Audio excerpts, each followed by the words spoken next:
প্রিয় দর্শক, সবাইকে আমন্ত্রণ পবিত্র মাহে রমজানের আমাদের প্রতিদিনের আয়োজন ইরফান সুগন্ধি চিনিগুড়া চাল নিবেদিত ঝটপট ইফতার powered by Khalil culinary art সেন্টারে। প্রিয় দর্শক, আমি শান্তা জাহান্ত রয়েছি এবং আমার সাথে আজ একজন প্রিয় অতিথি রয়েছেন, যাকে সাথে নিয়ে পুরো আয়োজন জুড়ে আমরা নতুন একটা রেসিপি শিখব। আমার সাথে রয়েছেন রন্ধনশিল্পী হাসিনা আনসার এবং সেই সাথে প্রিয় অভিনয় শিল্পী দীপা খন্দকার। অনেক অনেক শুভেচ্ছা দুজনকেই, আমন্ত্রণ। তোমাকে অনেক অনেক শুভেচ্ছা। আপনাকে অনেক ধন্যবাদ। রমজানুল মোবারক। রমজানুল মোবারক হাসিনা আপু। সো হাসিনা আপু, যে কারণে রয়েছে আজ একটা স্পেশাল রেসিপি আমরা শিখতে চাই আপনার কাছ থেকে, কি থাকছে? আজকে খুবই সহজ একটি রেসিপি দেখাবো। আমার রেসিপির নাম হচ্ছে ক্রিসপি মুড়ি পায়েস। ক্রিসপি মুড়ি পায়েস। দীপা আপু, কখনো খাওয়া হয়েছে ক্রিসপি মুড়ি একদম পায়েস? না। মানে পায়েস দিয়ে মুড়ি খেয়েছি, কিন্তু একসাথে যে পায়েসটা রান্নাই হচ্ছে মুড়ি দিয়ে, সেটা খাই। একটা ইউনিক আইটেম আর কি, নতুনত্ব। আপনার নিজের নিজের রেসিপি এটা? হ্যাঁ, ইনভেনশন। ওয়াও। এবং আমার বাসায় সবাই খুবই লাইক করে। বাহ। তাহলে আমরাও চাই খুব চটজলদি শিখে নিতে। উপকরণগুলো একটু দেখে নিব। ঘন দুধ, মুড়ি, চিনি, তাবক, ঘি এবং ড্রাই ফ্রুট, আর গোলাপ, ড্রাই গোলাপটা এবং এলাচি গুঁড়া রেখেছি। ওকে, আমরা রান্নাটা শুরু করি। প্রথমে চুলাটা অন করেছি এবং আমি ঘন দুধটা দিয়ে দিচ্ছি। এখানে কতটুকু পরিমাণ দুধ আমরা নিয়েছি? এখানে আমি 1 লিটার দুধকে হাফ লিটার করেছি ঘন করে রেখেছি আমরা সময় স্বল্পতার জন্য। এবং আমি দিয়ে দিচ্ছি মুড়ি। আপুর পায়েস রান্না মানে কতটা বিখ্যাত? কারণ আমরা দেখি অনেকে বাসায় শুধু পায়েস খাওয়ার জন্যই অনেকে হানা দেয়। হ্যাঁ, কিন্তু আমার বাসায় খুব বেশি মিষ্টি কোনো কিছু মানে খুব বেশি খাওয়া হয় না, যেহেতু বাচ্চারাও খায় না, আর আমিও খুব মিষ্টি কিছু পছন্দ করি না। সো মিষ্টিটা খুব রেয়ারলি হয়। যেমন ঈদে তো করতেই হবে সেমাই বা পায়েস, তো ঈদেই করা হয়। আর এছাড়া এই যে সবে বরাতে হালুয়া, এরকম আর কি, মানে খুবই রেয়ার। মানে বছরে মিষ্টি খাওয়াটা তার মানে খুব অকেশনালি, একদমই অকেশনালি। এটা দীপাপুর ফিটনেস দেখে বোঝা যায়। না, ফিটনেসের চাইতে আমি আসলে মানুষ মানে আমার টেস্টটাই হচ্ছে ঝাল পছন্দ। আমি মিষ্টি খুব বেশি পছন্দ করি না, যে কারণে রান্না খুবই কম করি, আর বাচ্চারাও মিষ্টি খাওয়াটা শেখেনি সেই কারণে। আপুর গ্রামের বাড়ি কোথায়? মানিকগঞ্জ। মানিকগঞ্জে মানুষ কি একটু ঝাল বেশি খায়? ছোটবেলায় তো দেখতাম যে নানু বাড়িতে গেলে বা দাদু বাড়িতে গেলে অনেক পিঠা টিঠা হতো, সো ওগুলো তো সবই মিষ্টি, বা পায়েস হতো, ওগুলো সব। তাহলে আজকের আমাদের এই রেসিপিটা আপনার অনেক পছন্দ হবে, যেহেতু পায়েস, তাও আবার মুড়ির। হ্যাঁ, আমি কিন্তু এরই মাঝে হচ্ছে দিয়ে দিয়েছি মুড়ি, চিনি এবং এলাচের গুঁড়া। আচ্ছা, এটা এখন সুন্দর করে বয়েল হবে, একটু ঘন হলে আমি বাকি উপকরণগুলো দিয়ে দিই। তো আমাদের বয়েল হওয়া পর্যন্ত একটু ওয়েট করতে হবে। দীপাপু, এই পায়েসটা নিয়ে কি মনে হচ্ছে, খেতে কেমন হতে পারে? কারণ মুড়ি দিয়ে পায়েস, আমাদের মানে পোলার চাল আছে, যেমন আমাদের ইরফানের সুগন্ধি যে চিনিগুড়া চালটা আছে, এটা দিয়ে পায়েসটা খুবই মজা হয়, খুবই মজা। হ্যাঁ, তো সেই জায়গায় মুড়ি দিয়ে পায়েস আমার কাছে মনে হয় যে এটা রান্নার জন্য ইজি হবে।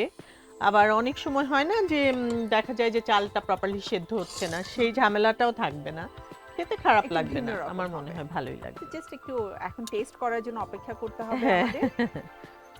দীপাপু, রান্না তো হচ্ছে, আমি ছোট্ট একটা বিরতি নিয়ে আসি। হাসিনা আপু, এটা ঘন হতে হতে আমি একটা ছোট্ট বিরতি নিয়ে আসছি। প্রিয় দর্শক, সময় হয়ে গেছে ছোট্ট একটি বিরতির পরে আবারও ফিরে আসছি আমাদের আজকের রেসিপিতে এবং আজকের অতিথির সাথে আড্ডায়। সাথে থাকুন এটিএন বাংলায়। প্রজন্ম থেকে প্রজন্মের পছন্দ ইরফান চিনিগুড়ার সুগন্ধি চা, 3 যুগ ধরে সেরা স্বাদে, মানে সুঘ্রাণে। এটিএন বাংলার প্রতিদিনের আয়োজনে আরো একবার আমন্ত্রণ আপনাদের সবাইকে। হাসিনা আপু রয়েছে, মজাদার একটা নতুন রেসিপি আমাদেরকে আজ শেখাচ্ছে, আর পাশাপাশি দীপা খন্দকার রয়েছে। তো দীপা আপুর কাছে ফিরে এলাম। হাসিনা আপু, আমাদের রান্না কি অলমোস্ট ডান? হ্যাঁ, প্রায় হয়ে যাচ্ছে, আর একটু বাকি আছে, আর একটু ঘন হলে আমরা নামিয়ে ফেলবো। তাহলে এরই মাঝে কিন্তু গল্প করব। হ্যাঁ, অবশ্যই করব, কিন্তু আমি এরই মাঝে কথা বলতে বলতে ড্রাই ফ্রুট দিয়েছি এবং ঘি দিয়েছি। আচ্ছা, যেটা আসলে আমাদের এই মানে পায়েসের যে টেস্ট আছে, ফ্লেভার আছে, সেটাকে অনেক বেশি ইনহ্যান্স করবে। হ্যাঁ, সেটাই। দীপাপু, কাজ নিয়ে কথা বলতে চাই। এই যে এত সব জনপ্রিয় চরিত্র, প্রথম দিকে নিয়ে করা হয়েছে এবং সবাই দীপাপুকে একটু মানে শান্ত শিষ্ট মানে ঘরের মেয়ে টাইপের চরিত্রে দেখতে পছন্দ করতে, এবং রিসেন্টলি ফুপুর চরিত্র করে একইভাবেই মানে ম্যাসিভ হিট যেটাকে বলে, এটা আমাদেরই গল্প। কেমন লাগছে এই চরিত্রটা করতে? আমার খুবই ভালো লাগছে চরিত্রটা করতে, যেমন ভালো লাগছে মানে প্রথমে একরকম ছিল যে মনে হতো আচ্ছা নর্মাল একটা চরিত্র করছি, কিন্তু দর্শকের রিয়াকশনের পরে এখন আসলে এই চরিত্রটার প্রতি ভালোবাসাটা আরো বেড়ে গেছে। মনে হচ্ছে যেন হয় না যে রেসপন্সিবিলিটিস বেড়ে যাওয়া, কারণ এর মধ্যে আমি যেখানে গেছি দেখা যায় মানুষ আমাকে চেপে চেপে ধরে মানে এত আদর এত ভালোবাসা যে এত ভালো লাগছে সবার। হ্যাঁ, মানে খুব ভালো লাগছে সবকিছু মিলে। তো এখন চরিত্রটার প্রতি রেসপন্সিবিলিটিস অনেক বেড়ে গেছে, মনে হচ্ছে যে না অনেক সুন্দর করে কাজটা আরো ভালো করে যদি করা যায়, ডায়লগগুলো আরো সুন্দরভাবে যদি দেয়া যায়, মানুষের একদম হার্ট টাচ করা যায়, এরকম মনে হয়েছে আর কি। দিন শেষে কিন্তু একটা জিনিস খুব সুন্দরভাবে প্রমাণ হয়ে গেল যে এখনো আমাদের দেশের দর্শকরা পারিবারিক গল্প দেখতে বেশি পছন্দ পছন্দ করে, করে। হ্যাঁ পজিটিভ ভাইবটা পছন্দ করে, কারণ আমরা মাঝখানে কিন্তু দেখছিলাম যে খুব ভায়োলেন্স দেখানো হচ্ছিল ওটিটিতে বা ফিল্মে, অনেক ভায়োলেন্সের প্রতি আমরা অ্যাট্রাক্টেড হয়ে যাচ্ছিলাম, নেগেটিভ ক্যারেক্টার সবাই মনে করতো যে এগুলো মনে হয় মানুষ পছন্দ করবে, কিন্তু হয় না যে এগুলো পছন্দ করে সাময়িক, একটা দুইটা তিনটার পরে কিন্তু আর ভালো লাগে না, তারপরে কিন্তু মানুষ ঘুরে ফিরে সেই পজিটিভ ভাইবটাই জন্যই ওয়েট করে যে একটা পজিটিভ কিছু দেখতে চায়। আর আমরা তো আমাদের প্রত্যেকের ভেতরে আসলে একটা থার্স্ট থাকে একটা ভালো মানুষ হওয়ার। তো আমার কাছে মনে হয় আমাদের এই নাটকটা, এটা আমাদের এই গল্প, এটা এই ভালো মানুষ হওয়ার যে এক্সাম্পল সেটা এটা পূরণ করছে। আবারও আসলে সামনে নিয়ে এসেছে। হ্যাঁ, আর এগুলো তো আসলে জীবন থেকেই নেয়া একদম। গল্পগুলো। হ্যাঁ। সো হাসিনা আপু, আই থিংক আমাদের সেমাইটাও পায়েস হয়ে হ্যাঁ, গেছে। একদম ডান। আমি চুলাটা বন্ধ করে ফেলছি। আসলে পায়েস মানে মিষ্টান্ন তো একটু ঠান্ডা করে তারপরে খেলে মজা লাগে, তো মোটামুটি হয়ে গিয়েছে। এখন আমাদের সার্ভিং ডিশ। শীতের মধ্যে কিন্তু গরম গরম পায়েস খেতেও ভালো লাগে। তো আমরা আচ্ছা। আজকে ইফতারের পরে খাবো, তো ততক্ষণে ঠান্ডা হয়ে যাবে, তবে সার্ভটা করতে হবে আমাদেরকে গরম গরম, কারণ দর্শকদেরকে দেখাতে হবে। চাইলে এখানে কিন্তু চিনির পরিবর্তে গুড়ও ব্যবহার করা যেতে পারে, আচ্ছা। তাহলে খুব টেস্টি হবে এবং অথেন্টিক হবে। খেজুরের গুড় দিয়ে পায়েস তো খুবই মজা। খুব সুন্দর একটা অ্যারোমা বের হয়েছে।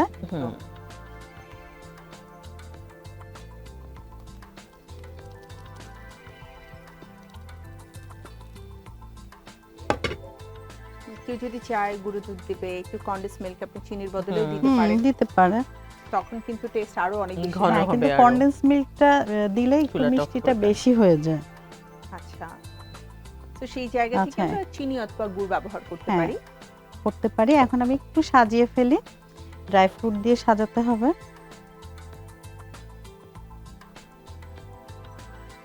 খুবই হেলদি একটি রেসিপি, মানে ছোট বড় সবারই খুবই পছন্দের রেসিপি হবে এটি, কারণ ইজিও, যে তৈরি করবে সে তার কাছেও ইজি লাগবে। আসলে রমজানে আমরা চেষ্টা করি যে ইজি রেসিপিগুলো তৈরি করার, আবার হেলদিও চাই। ইজি হ্যাঁ। এবং হেলদি। হেলদি।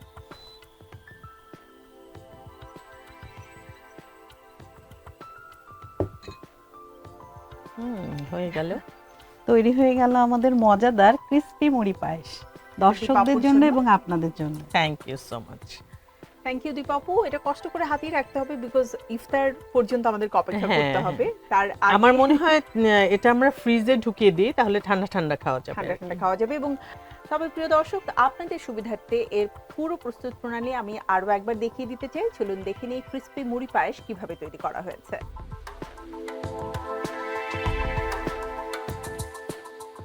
হাসিনা আপু, বরাবরের মতো ধন্যবাদ মজাদার একটা রেসিপি করে দেখানোর জন্য। আপনাকে অসংখ্য ধন্যবাদ এত সুন্দর একটি অনুষ্ঠানে আমাকে ইনভাইট করার জন্য, এবং দীপা আপু আপনাকেও ধন্যবাদ।